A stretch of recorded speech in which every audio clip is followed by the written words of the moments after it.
Welcome back to the show. You're here with me, Carol Jane Whittington. I am the Chief Energy Officer at Whittington Wellbeing, and we are here at Beyond Chronic Burnout, talking all things burnout today with my incredible, fantastic, fabulous, amazing, oh my gosh, love our guest today. So my guest is a darling friend. We are both in Profound, which is the Disability Leadership Network, and Vaughn Harris is just incredible. Vaughn is an advertising production professional currently based in New York City, and I got to meet him and sit next to him as we had breakfast together when I visited New York City in December. And oh my gosh, y'all, I can't tell you how excited I was to get to sit next to Vaughn. I was like, did I just win the lottery? The Swiss Army knife of the advertising industry. Vaughn runs a tight ship as diversity, equity, and inclusion specialist at TBWA New York. Vaughn is also a podcaster, motivational speaker, and a certified life coach with a passion for social justice and inclusion for all. He's become an outspoken advocate for people with disabilities. And today, we're going to be talking about an element of burnout that you may not have thought about before. We want to stop missing this area of burnout, and it's accessibility burnout. It's an area that I don't think is nearly talked about enough.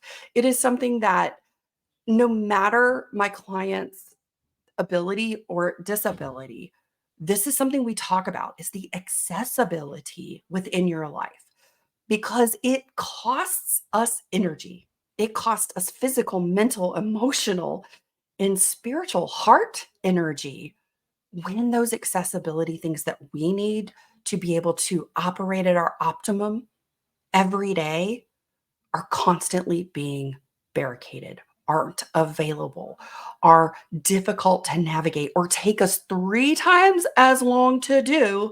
Like Vaughn recently had an experience where it would have taken maybe an hour for him to get home, but because there wasn't an elevator that was working at a couple of stops, it took him 3 hours to get home.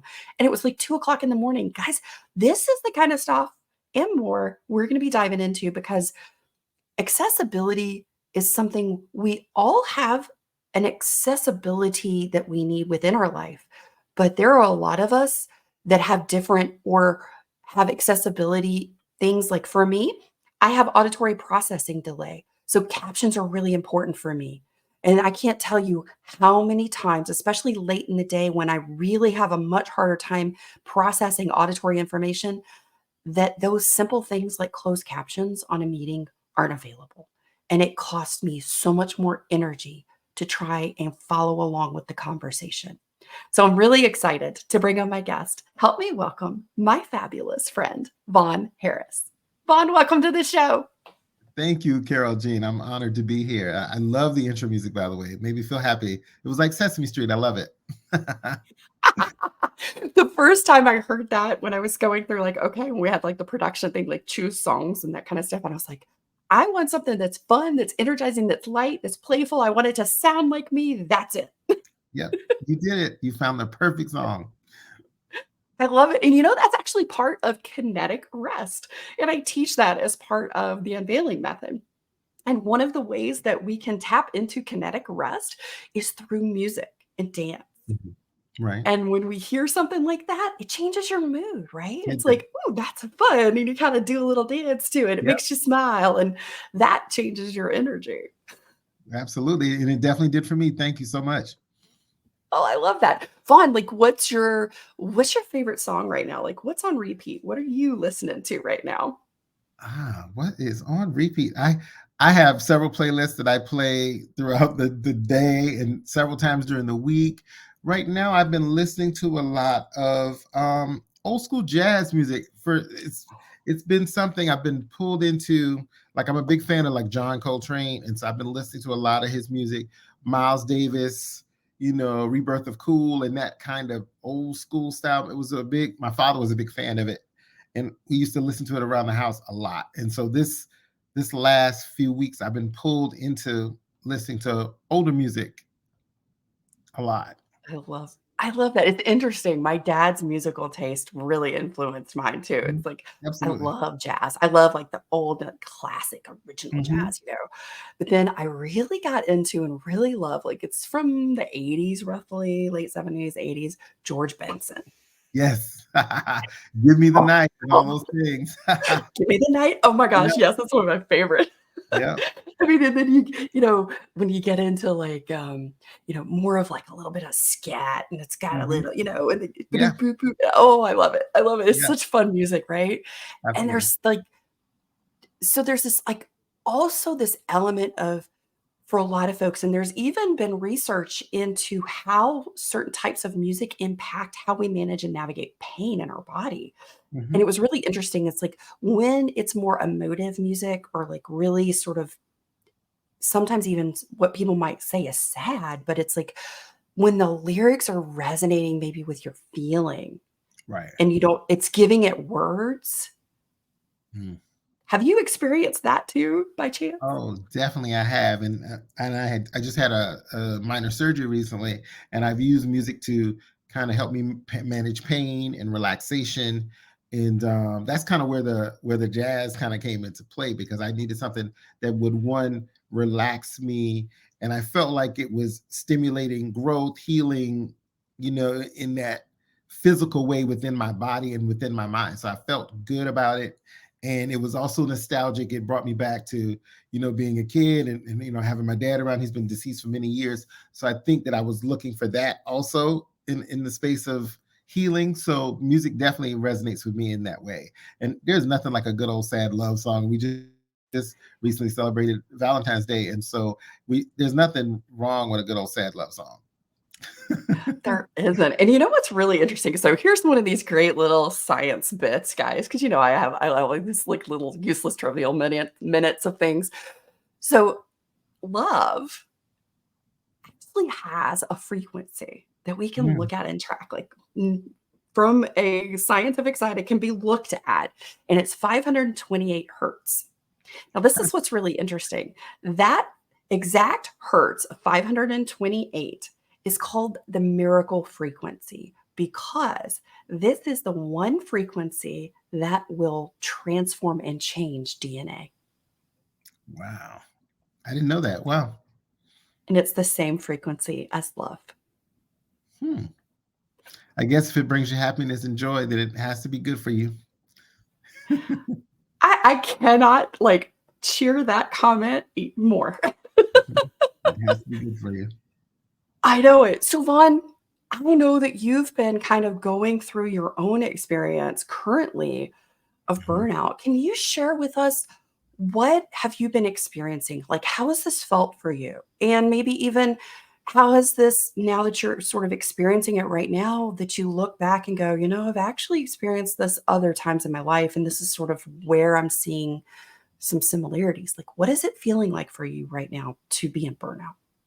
Yeah. For me, the way I'm currently feeling, I'm just feeling anxious. And it's not really about anxiety. It's more of like an anxious feeling like, I gotta jump on this, I gotta get on that, I gotta make something happen. I'm tired, but I still have to function. So I think a lot of times for me, it's managing those feelings of feeling pressured or feeling like, you're up against some deadline that you don't feel like you can achieve, but you have no choice. So it's that feeling like I'm just pushed. I'm in a corner, so to speak. So, oh, this is like, yes, so much yes. I think so many people that are listening right now are probably nodding their heads going, "Yes." I feel like my back is up against the wall and I'm Yeah. having to come out swinging to fight my way through everything on my to-do list because I can't stop.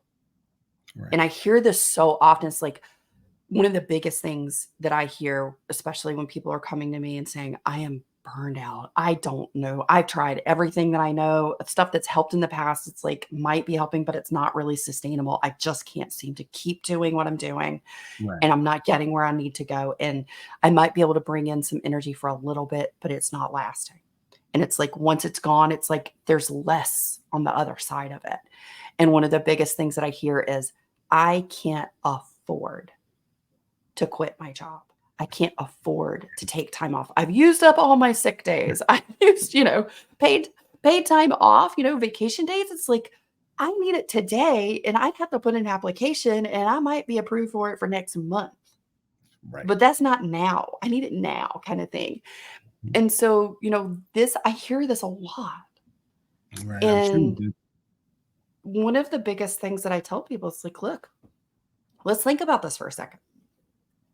If you quit your job, if you change your job, if you do anything that's going to alter your finances, is that actually going to serve you right now? Or is that going to create more stress? Hmm.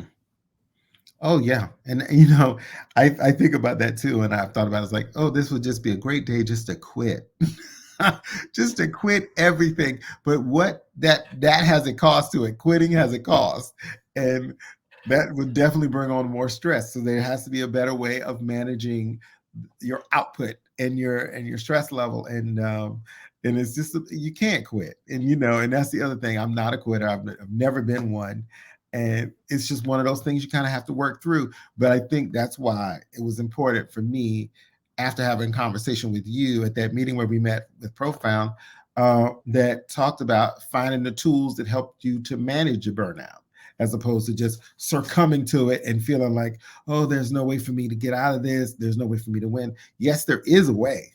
You just have to find the tools, and the tools that work best for you, because everybody's different. Everybody requires a different thing to make them feel better in whatever form. But it's really about finding the tools.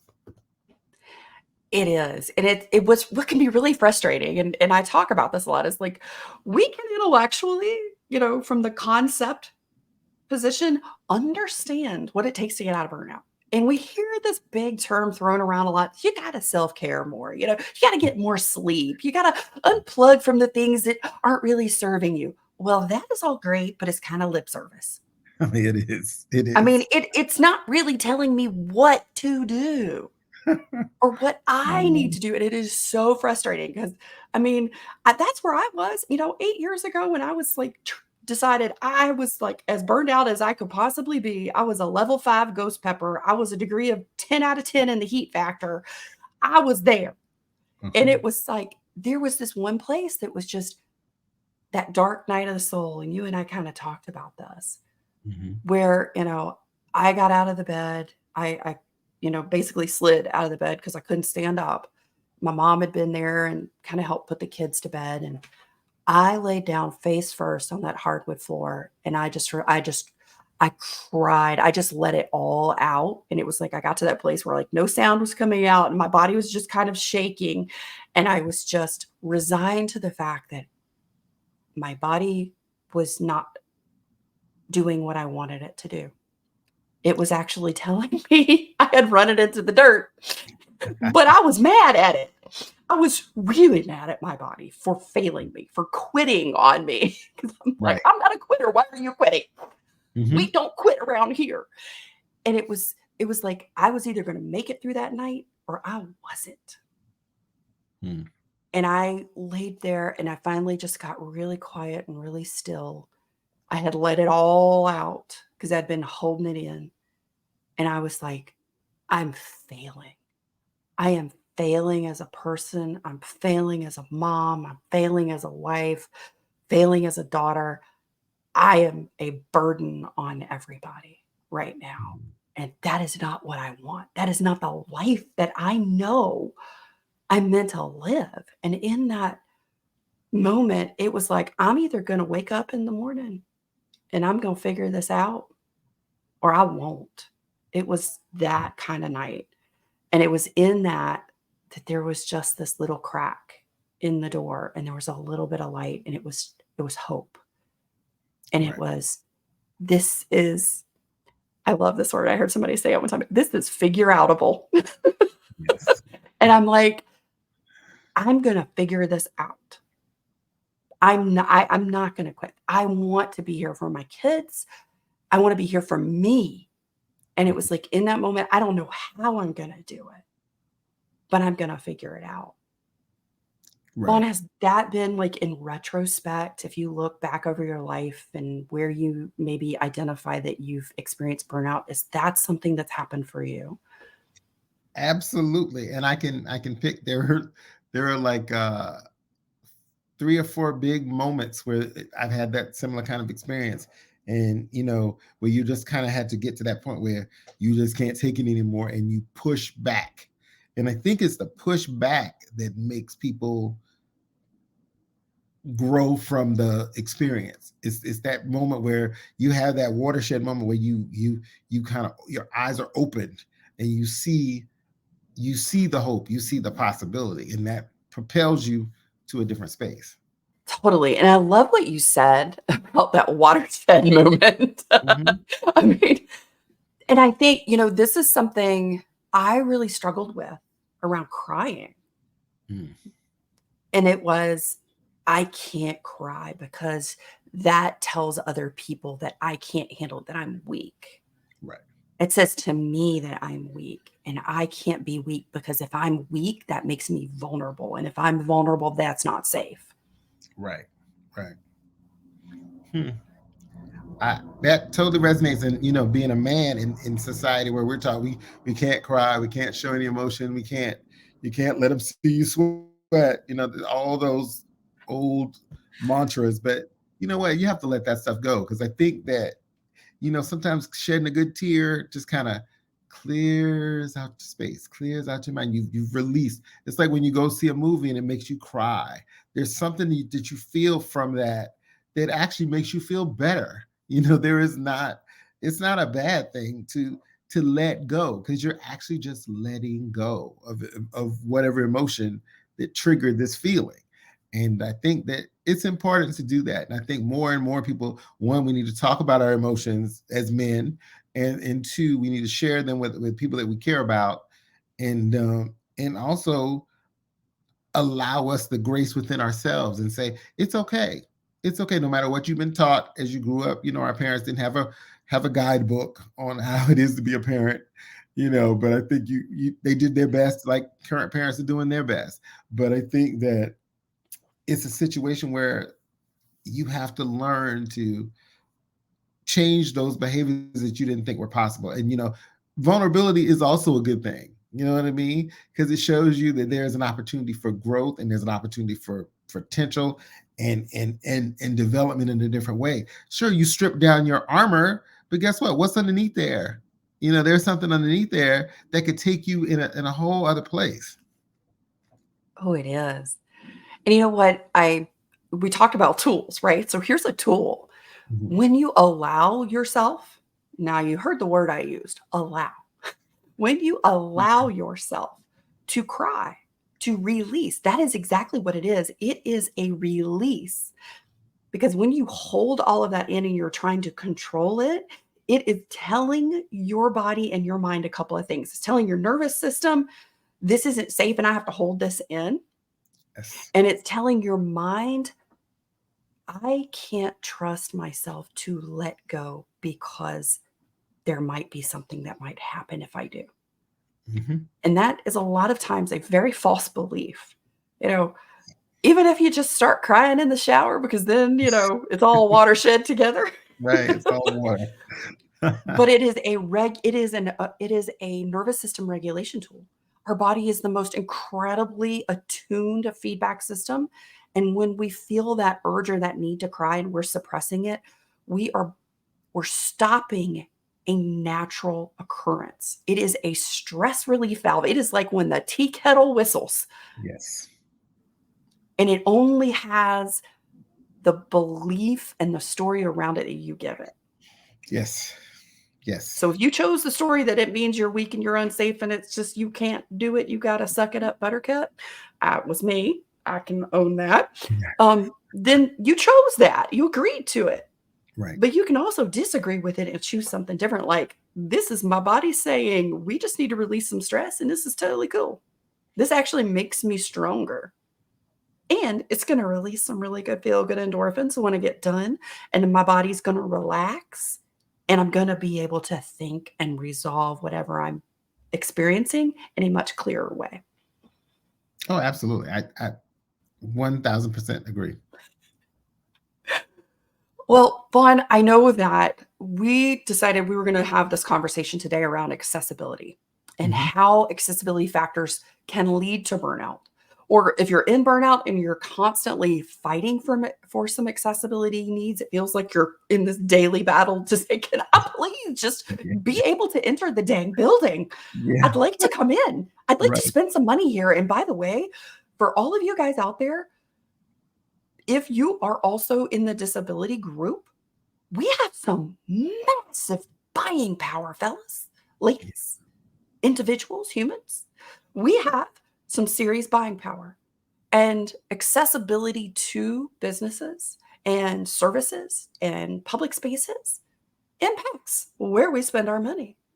So Mhm. let's kind of dig into this. Vaughn, what are some of the biggest accessibility factors that you feel have either led to burnout for you or feel like this is keeping me in burnout longer than I need to be because this is a daily thing or a Yeah. constant thing in my life?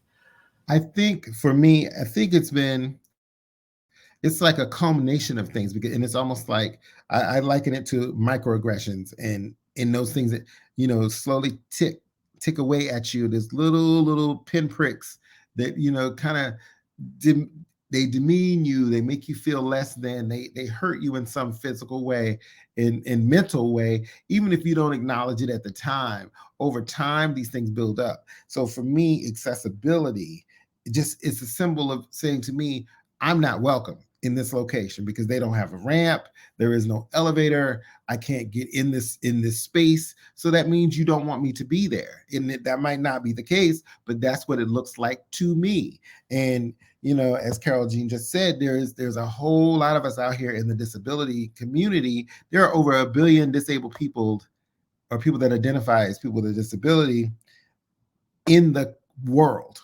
So if you're talking about 1 billion people in the world and something like 62 million people in the US, so that is a lot of money to be left on the table. We're consumers. We like products and services and goods and all those things that everybody else likes. We might use them or adapt to them a different way, but we still use these same things. We still buying soap, we still buying toilet paper, we're still doing all the things that everybody else does. But for me, if I can't get into your business or your location to do my shopping or to have a nice meal out with friends, I'm not coming. I'm not supporting it because you've told me that I'm not welcome here.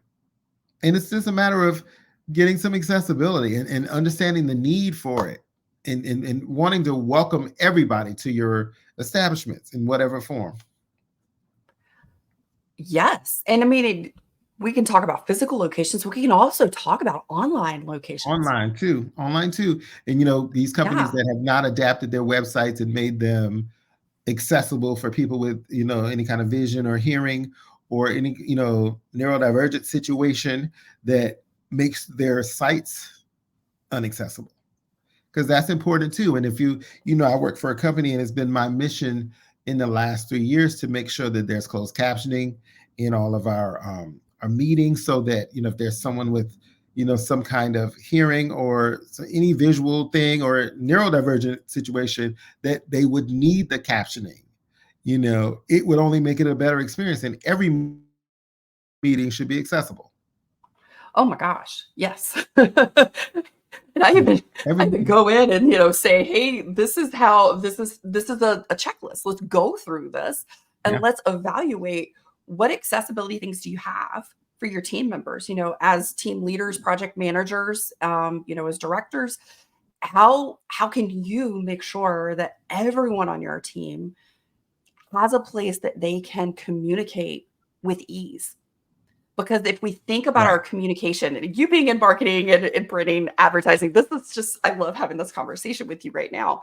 So, Vaughn, if you would suggest, to companies, but also just like some smaller entrepreneurs, because a lot of times there's also, as a solopreneur myself, I've found there is a barrier for me to get some accessibility features that I want to have to make sure that my things are more accessible for people in my community. But Mhm. there is a financial barrier.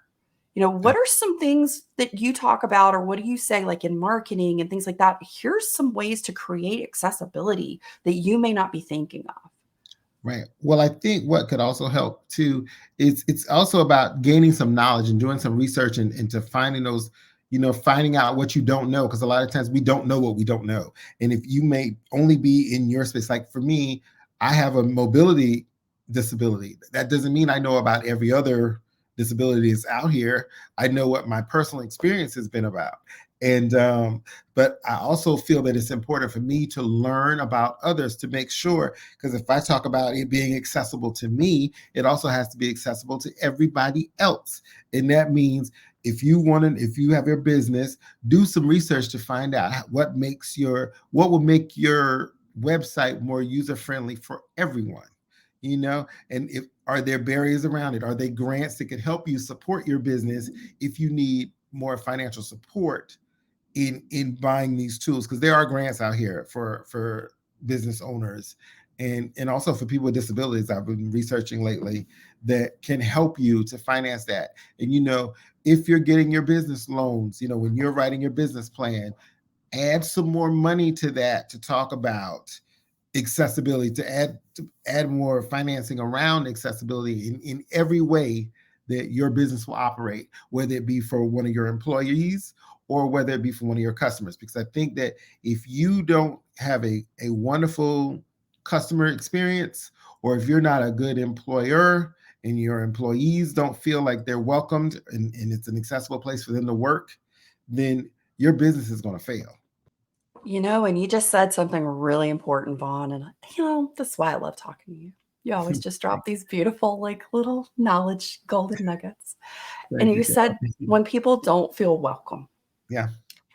And in my global research, the number two biggest unmet nourishment need across all neurotypes and accessibility is belonging.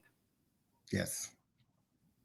And when we don't feel like we're welcome, when we don't feel like somebody has even said, hey, here, come in the door, Yeah. right? Digital door, physical door, when you can't even open and access getting through the door, do you feel welcome? Yes. Vaughn, what are some ways that for you personally, you're like, this is when I feel really welcome?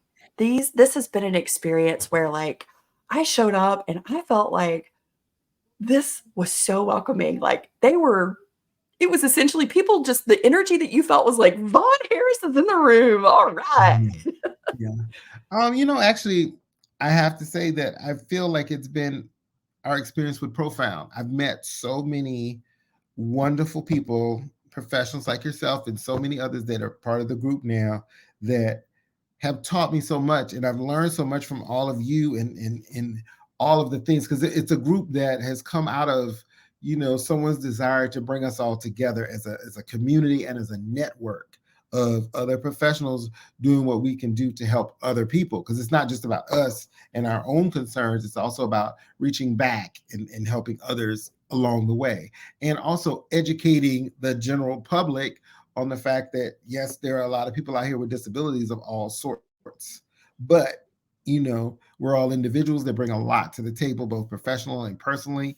And I think that experience has really opened my eyes so much in the last 2 years that I just want to shout it to the universe that it's here, we're out here, we're doing this thing, and we're making inroads and strides, and it's gonna get bigger and bigger. And that's the thing, that because I know, if when I think about what it was like to not feel represented as a kid, I never saw anybody that looked like me. There was never anybody else around, that had any kind of disability.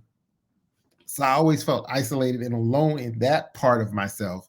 But you have to keep going, but you don't have any role models, anybody to imprint after and to say, well, if that person can do it, I can do it too.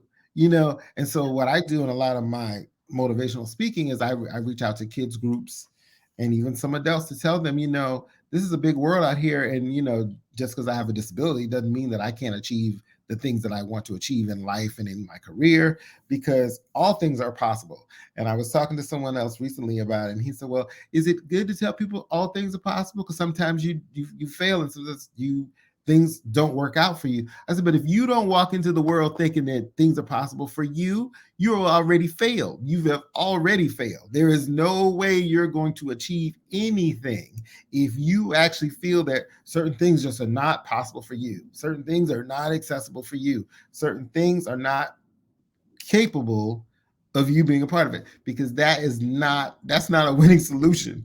You gotta walk into the world feeling that you're a part of it and you're going to be successful, because if you don't, you're always going to fail.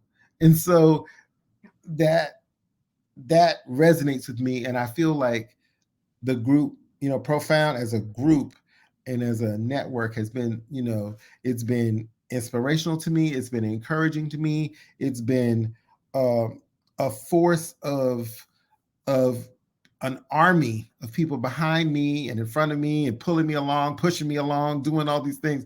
And we do it to each other and we try to support each other. And I think that that's been the first real experience of me feeling, one, totally self-actualized in who I am as a person and a person with a disability, but also, claiming that, owning that, and being that, and trying to help other people to understand that. That's more important than just my own acknowledgement of it. It's also about, seeing all these Generation Z folks that are just coming up, and they don't even use all these labels that we've had attached to us all of our lives. They're on this whole other world of thinking, well, this is who I am. This is what I do. This is what makes me special. I use all of my abilities and my inabilities even as my superpower. Oh my gosh. So much yes to all of that. Yeah. Because when we do, and it's just not the element of I belong to a specific group. I feel like I found, my people and they Mhm. get me and I'm not having to like explain everything to the nth degree because it's like Right. they get it, right? Yeah. It's There the is no shorthand, explanation. which yeah. Yeah. There is no explanation. You just walk in, everybody knows. Okay, all right, good. It's Yep. and you feel good about it. It's just like it's like going to your family reunion, right? Where you might not know everybody in the family, but you know that everybody in this room is connected in some way. And you have a certain kind of laugh and you have a certain kind of way of being, and you don't have to explain it. Or you're just like grandma so and so, or you're just like uncle whatever, whoever. There is something that's relatable in the conversation with everybody. And so and it's just like what they always say, find your tribe. It's about finding your tribe, because sometimes it's not your actual family, it's your found family, and how we come together. And I think that that's what belonging is really about. I love going into my office and feeling like I'm a part of that machine, that entity that is, TBWA, because I do feel like, and part of my job is all about increasing belonging, because I manage all of the employee resource groups that tell you, okay, your culture is important to us, your culture is celebrated by us, and we believe in everything that you bring to the table. And so that is important to me. And so belonging is definitely that's definitely key. And it's also like as we start, and I'd love to kind of just start talking about, how do we manage stress during burnout? And one of those things is having a place where we feel welcome, where we feel like we aren't expending all, and especially when you're burnout, to be able to have conversations with other people where you're not having to constantly think about what you say and describe stuff. It's like there's that shorthand. So it's a much easier, more empowering and energizing conversation, actually, when you Right. found your people. But the other side of that is, do I feel welcome within my own space? Do I feel welcome within my own body? Mm. And I think sometimes that's a really big part that we don't look inward when we're looking for, do I feel welcome? Right. I agree. And I've had, over the years, I've had, several love-hate relationships with my body. And but I understand, as I get older and as I mature, that I feel like it's important to say, okay, this is what we got. This is what we have.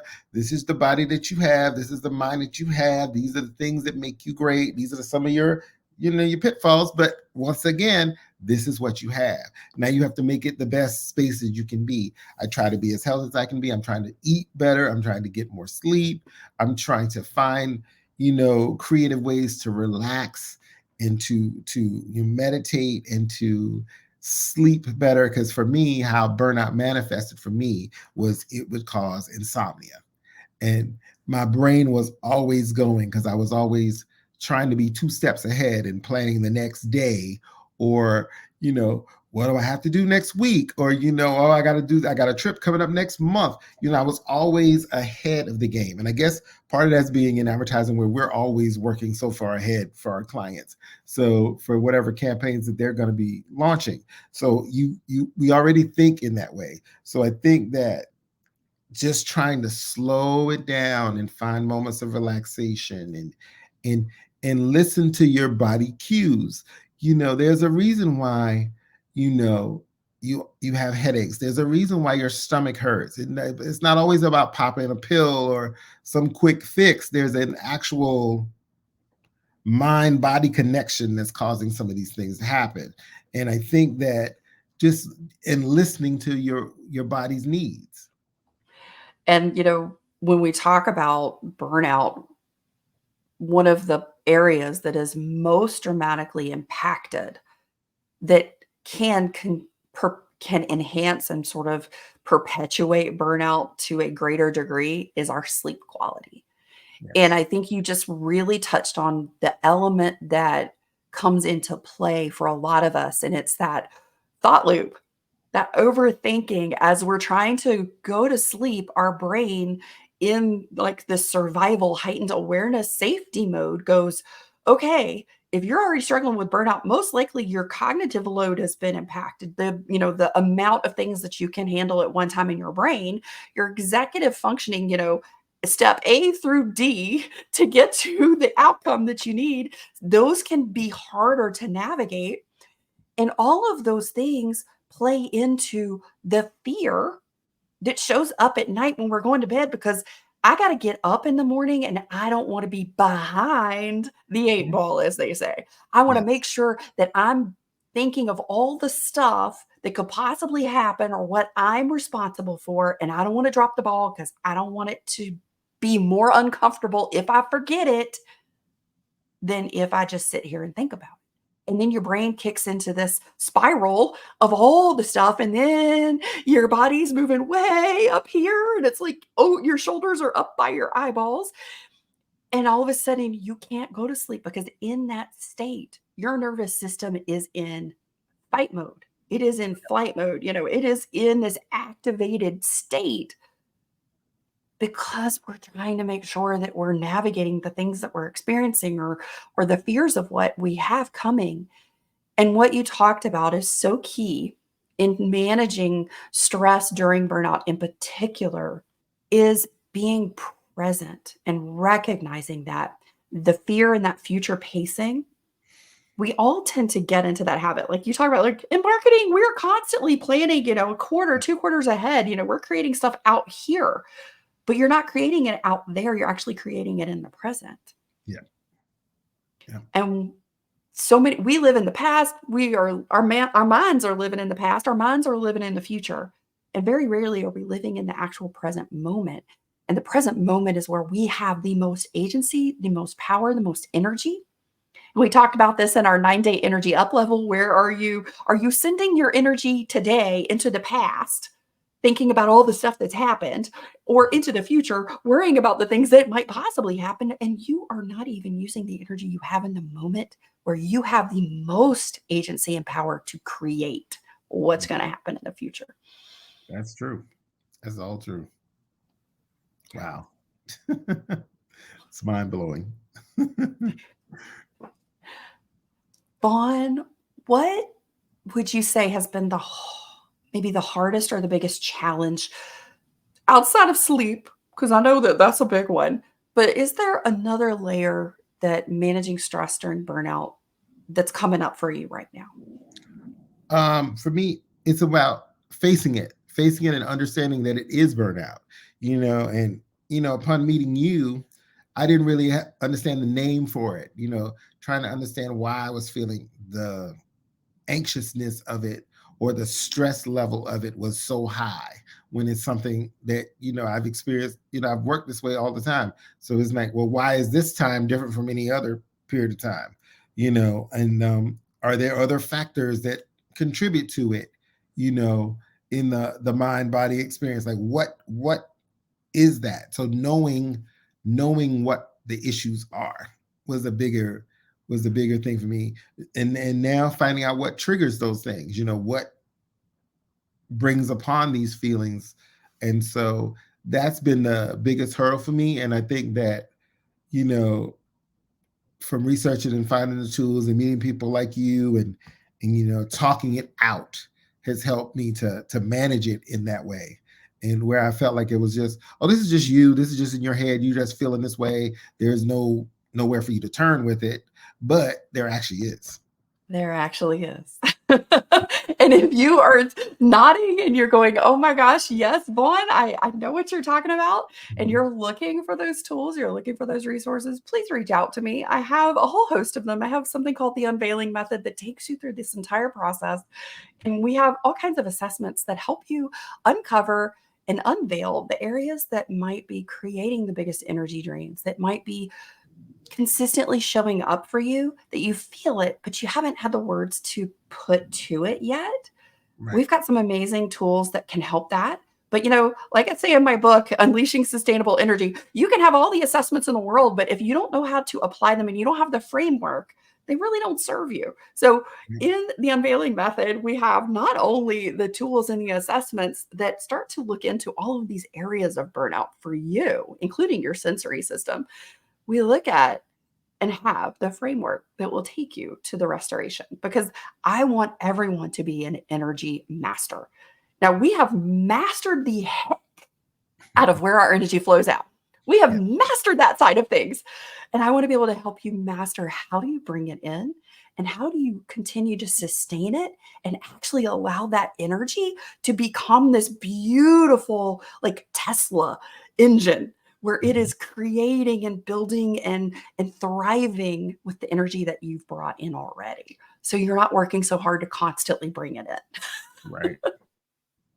Now, Vaughn, what would be your biggest insight to share as you've gone through a recent surgery?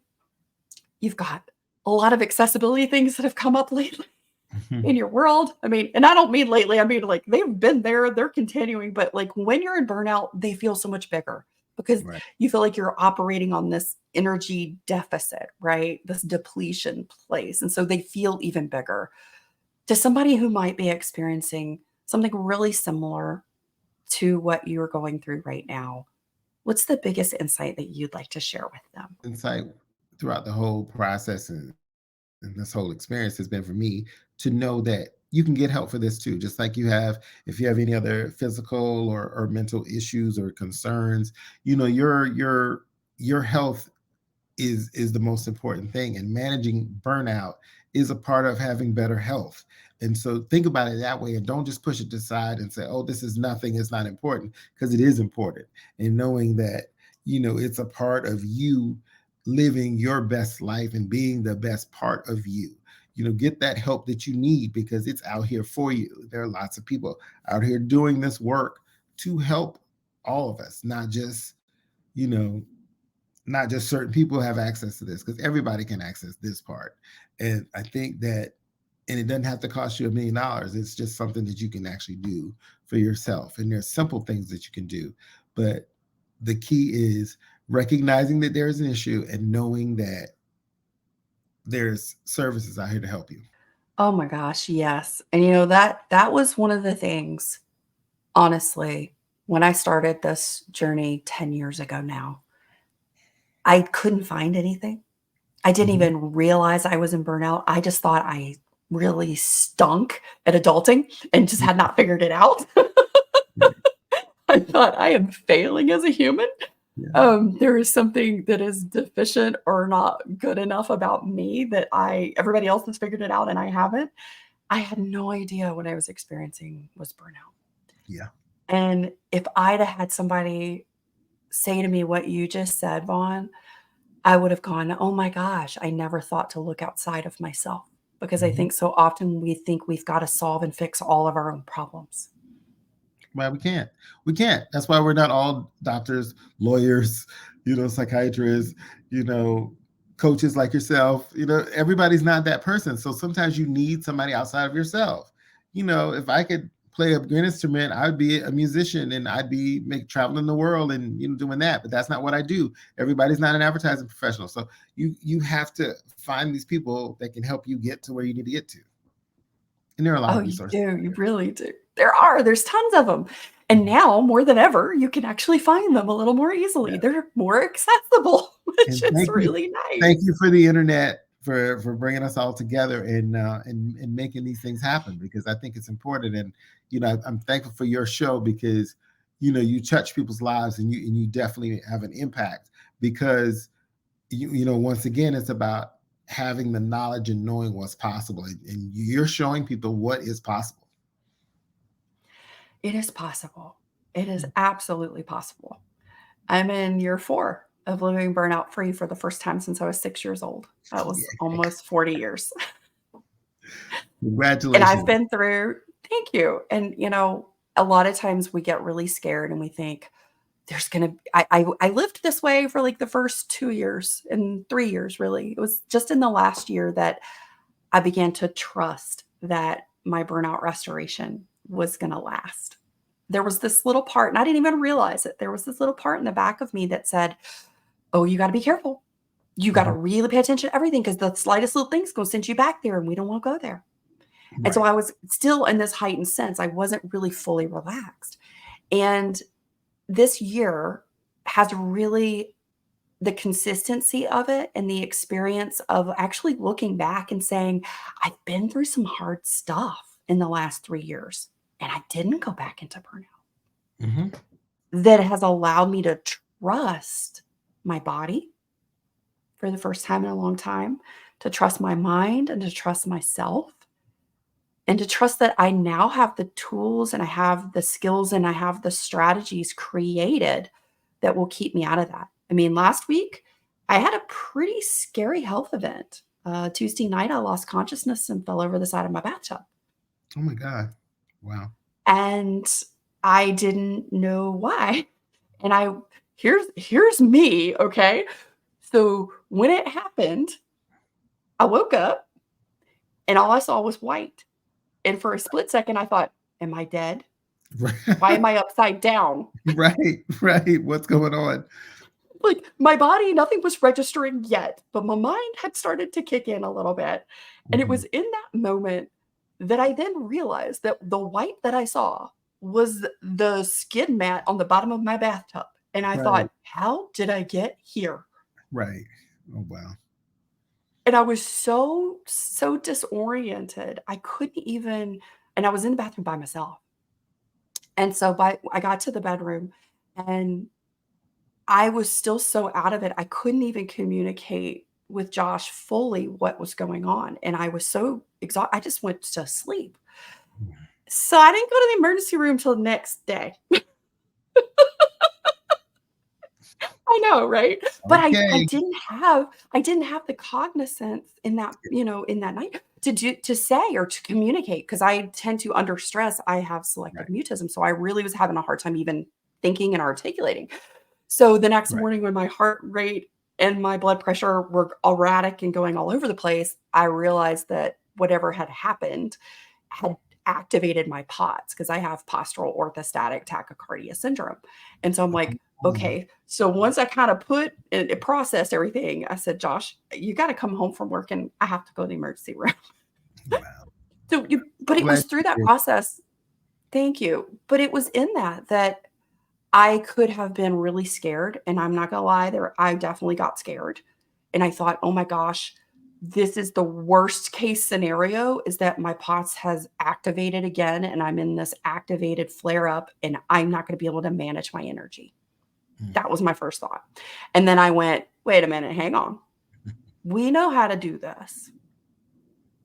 I know how to do this, and it's okay if I have to take a couple days that's slower. that's what I need. And I didn't actually feel that pressure to have to do everything. I feel like somebody had their foot on my back pushing me. Mhm. And that was a really big change. That's one of the biggest things I've experienced recently. So these things are possible. Yes. Well, Now, Vaughn, you do some coaching. You do some amazing speaking work. You get your podcast. You do all this wonderful stuff in the world. How can people connect with you, or where do you want people to come find you? find me on LinkedIn. I'm in LinkedIn, and I'm sure she's going to share the link to it. I'm always there. If you want to listen to the podcast, it's totally for entertainment. We do movie reviews. It's called Beer, Bourbon, and a Movie. Beer, Bourbon, and a Movie. And that's on Spotify. That's on Apple Podcasts. It's on SoundCloud. So, we're getting ready to do our Oscar show. So, as I said, it's one of those things that it's a good outlet for me to have that because it's just totally for entertainment. I've been doing it for 6 years with my podcast partner. But, like I said, in this space, in this work that I do, you can always find me on LinkedIn. And like I said, let's share ideas. That's how I met Carol Jean. And I think that it's important to meet other people because I think that's how you make changes in the world. That is where you find your tribe, and that is where you go out and it ripples into the world when you combust and ignite with another person. Vaughn Absolutely. Harris, thank you so much for being here. Guys, down in the show notes, you'll be able to find the link so that you can go connect with Vaughn, reach out, have a conversation. Don't just lurk, don't just Yeah, follow, but actually send this wonderful human a message and absolutely. connect. You won't be sorry, I promise. If you aren't sure if you're in burnout or you're starting to suspect you're in burnout, please go take my spicy pepper burnout quiz so you can find out exactly which level of burnout you're in today. The reason that I created this quiz is because so often we just want to feel better. Our only goal is, I just want to feel good. This sucks and I don't want to feel this way anymore, but we don't have an idea of where you are in burnout. And the reason I say it's so important to know where you are right now and what level, what spicy pepper from a poblano pepper, where it's a little bit of heat up to that ghost pepper level 5, where you're so hot you're not, you need to know where on that scale you are, because I don't want you to fall into that restoration illusion trap that so many of us, me included, fell into, where a stress changes, it decreases, something is eliminated in your life, and you start to feel better. So you believe you're no longer in burnout. And if you've been in a level 4 habanero or you've been in a level 3 cayenne pepper for so long that that's just the norm, any decrease in stress can make you feel so much better. And it can make you think you're completely out of burnout. And I don't want that to happen. I want you to be at your absolute thriving best energy mastery, because you've got passion, you have purpose, you have a dream in your life. And my friend, I want to help you be the energy master so that you are living all of those things. Because you know what? They're already yours. You don't have to earn them. And the world is waiting for you. Take care. I'll see you on the next episode. Bye bye.